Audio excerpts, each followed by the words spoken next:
Le 31 décembre 2025 n'était pas un simple passage d'année.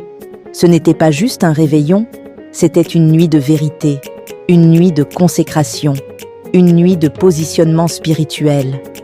Un mois plus tard, nous prenons ce temps pour revenir sur les moments forts de cette célébration du Nouvel An 2026 au sein du ministère international Maisonnée des Sanctifiés. Une nuit qui a marqué les cœurs, une nuit qui a marqué une étape, une nuit qui a rappelé pourquoi Dieu nous a permis d'entrer dans cette nouvelle année. Si Dieu nous a gardés en vie jusqu'en 2026, ce n'est pas par hasard. C'est pour le servir.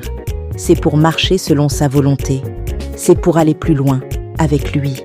L'un des moments les plus forts de cette nuit fut la prophétie apportée par Christelle Mavungu, l'épouse du leader du ministère international Maisonnée des Sanctifiés. Dans une parole remplie de sagesse, de douceur et de fermeté, elle nous a exhortés à devenir meilleurs pour cette nouvelle année, meilleurs dans notre marche, meilleurs dans notre engagement, meilleurs dans notre relation avec Dieu. Elle nous a rappelé une vérité essentielle. Si Dieu a permis que nous franchissions le seuil de 2026, c'est parce qu'il attend quelque chose de nous. Une vie alignée, un cœur disponible, une foi vivante et active. Puis, l'apôtre Apollinaire Mavungu, leader du ministère international Maisonnée des Sanctifiés, a pris la parole avec un message fort, profond et sans compromis. Il nous a appelés à ne plus être une église souillée, semblable à l'église de Laodicée, décrite dans la Bible. Il nous a exhortés à renoncer aux œuvres de la chair, à refuser la tiédeur spirituelle, à abandonner les pratiques qui éloignent de Dieu, pour devenir une église sans tache, irréprochable, prête à accomplir la volonté de Christ.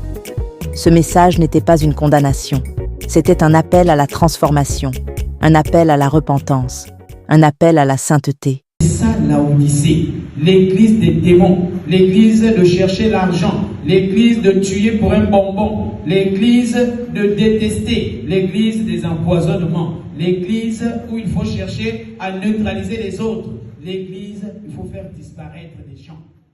La célébration a également été marquée par un moment de joie et d'expression avec la participation exceptionnelle des Kodim. À travers leur chorégraphie de danse, ils ont apporté une atmosphère de louange vivante, rappelant que le corps, lui aussi, peut glorifier Dieu. Un moment de célébration, de joie et d'unité.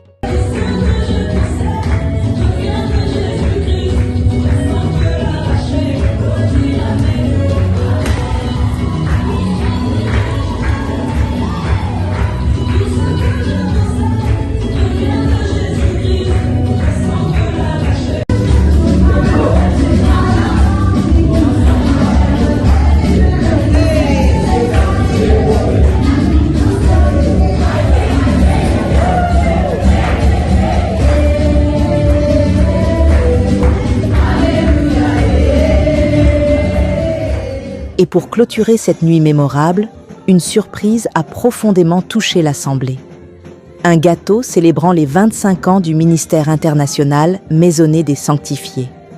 25 années de grâce, 25 années de prière, 25 années de combat, de fidélité et de vie transformée par la puissance de Dieu.